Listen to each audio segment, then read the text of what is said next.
Right ఇక digital exclusive లో మనం చూస్తున్నాం. ఇప్పటికే మొకిల పోలీస్ స్టేషన్ లో తనపైన కేసు నమోదైన కారణంగా కోరిని పోలీసులు అదుపులోకి తీసుకున్నారు.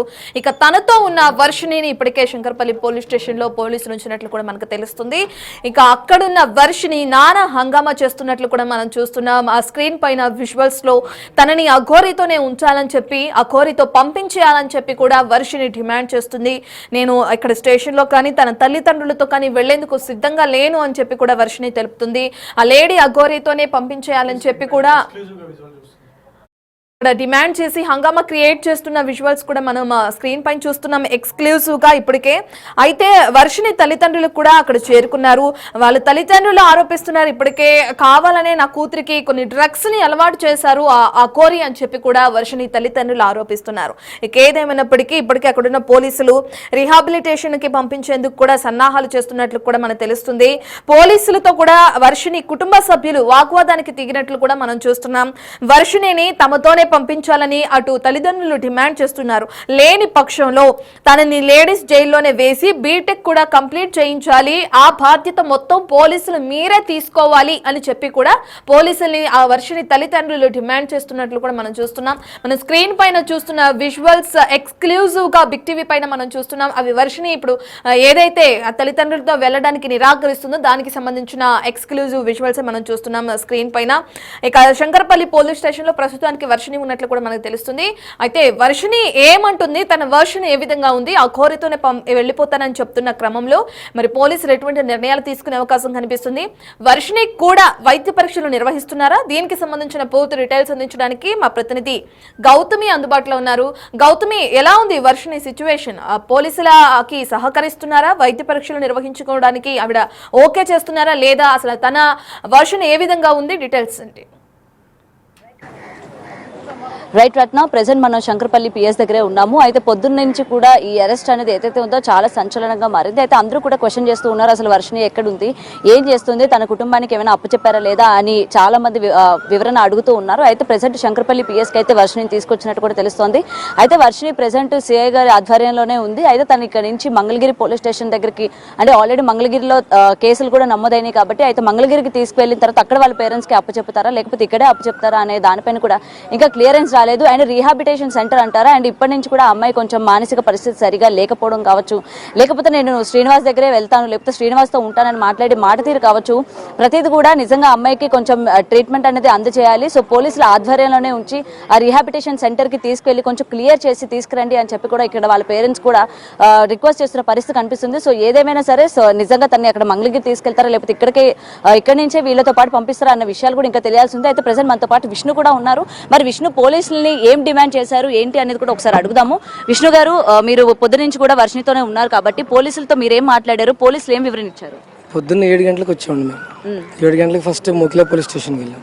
మొకిలా నుంచి మళ్ళీ ఇంకొక పోలీస్ స్టేషన్కి తీసుకెళ్లారు.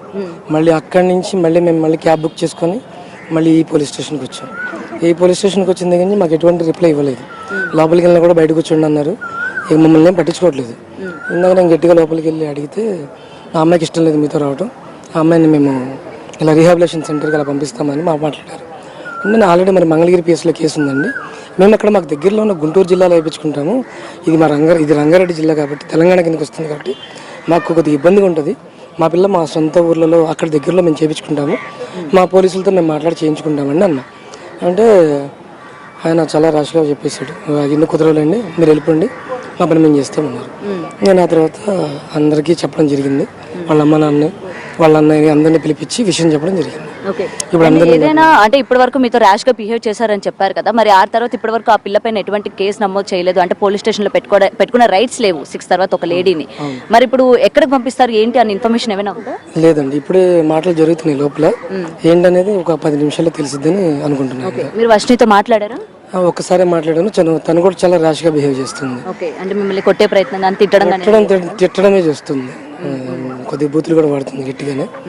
ఏంటంటే ఆ మందుల ప్రభావం కొద్దిగా ఉంటుంది కదండి, కొద్దిగా వాళ్ళ వల్ల వచ్చిన సమస్యలు ఉంటాయి కదా, ఆ సమస్యలతో తను బాగా నలిగిపోయింది. కాళ్ళకి చెప్పులు వేసుకోకపోవడం వల్ల కాళ్ళు పాడైపోయినాయి, ఫేస్ పాడైపోయింది, మొత్తం బాడీ పాడైపోయింది. వర్షిణి ఇంతకు ముందులా లేదండి, మాక్సిమం 6 months అబౌవ్ పడుతుంది. మళ్ళీ అమ్మాయి మనిషిగా మారాలన్నా అంత ముందున్న వర్షంలాగా తయారవ్వాలన్నా 6 నెలలు పడుతుంది. అంటే ఏ విధంగా ఉంది, మీరు దగ్గర నుంచి చూసారు కాబట్టి ఇంతకు ముందు ఉన్నంత ఆ చామ్ అదంతా లేదంటున్నారు, అమ్మాయి నీరసంగా ఉందా, అంటే తిండి తినలేని వాళ్ళు ఎలా ఉంటారో అలా ఉందా, లేకపోతే మీకు ఏమైనా తేడా కనిపించిందా అమ్మాయి ఫేస్? నేనైతే బాలకృష్ణ గారు, మన కాశీ బాలకృష్ణ గారు చెప్పిన దాన్ని నేను ఏకీభవిస్తాను ఫస్ట్ నుంచి. మందు పెట్టారని అనుకోండి, ఎందుకంటే ఒక మనిషి ఉన్నట్టుండి తగ్గిపోడు. రోజు అదే అన్నం తింటాడు, రోజు అలాగే ఉంటున్నాం, రోజు అవే అన్నీ అవే ఉన్నాయి. ఉన్నట్టుండి మనిషి బరువు తగ్గిపోయింది, ఉన్నట్టుండి సన్నగా పీలగా తయారవుతుంది. ఇక కదా ఆ బాడీ ఇన్ఫెక్షన్స్ తేడాగా ఉన్నాయి. సో నేను అది ఫిక్స్ అయిపోయాను, ఇంకా తను ప్రాబ్లంలో ఉంది.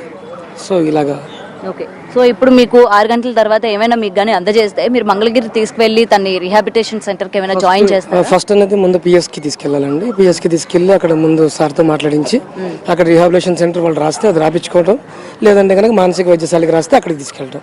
ఓకే. అక్కడికి వెళ్ళిన తర్వాత దాన్ని బట్టి చేస్తాను. ఓకే. ఓకే. సో ఇంకా శ్రీనివాసే కావాలంటుందా? ఇప్పటికీ వాళ్ళ అన్నయ్యతో మాట్లాడిందంట, నేను వాడితోనే ఉంటాను. శ్రీనివాస్ వాళ్ళ అన్నయ్యతోనా? లేదండి, మన వర్షి వాళ్ళ అన్నయ్య ఉన్నాడు కదా, హర్ష ఉన్నాడు కదా, హర్షతో మాట్లాడింది. నాకు వాడే కావాలి, మళ్ళీ వాడు 10 రోజులు బయటకు వస్తా అని చెప్పాడు నాకు. నేను వాడితోనే ఉంటాను, నాకు మీరు ఎవరు అక్కర్లేదు, నాకు చెప్పే వెళ్ళాడు అన్ని, మీతో కూడా ఉండద్దని చెప్పాడంట అని చెప్పి వెళ్ళాడంట.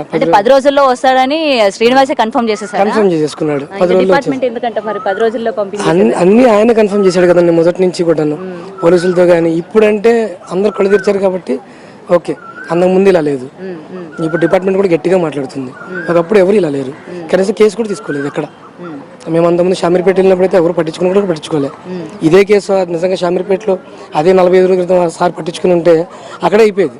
వాళ్ళ అమ్మ నాన్న పిలవండి అని చెప్పి ఆయన పిలిచి కొద్దిగా కౌన్సిలింగ్ ఇస్తే అయిపోయేది. కానీ ఈ కేసు మా ప్రతి కింద రాదని ఆయన బయటికి పంపించేశారు. ఆయన రూల్స్ మాట్లాడారు, కానీ ఇక్కడ ఒక ఆడపిల్ల జీవితం నాశనం అయిపోతూ వచ్చింది.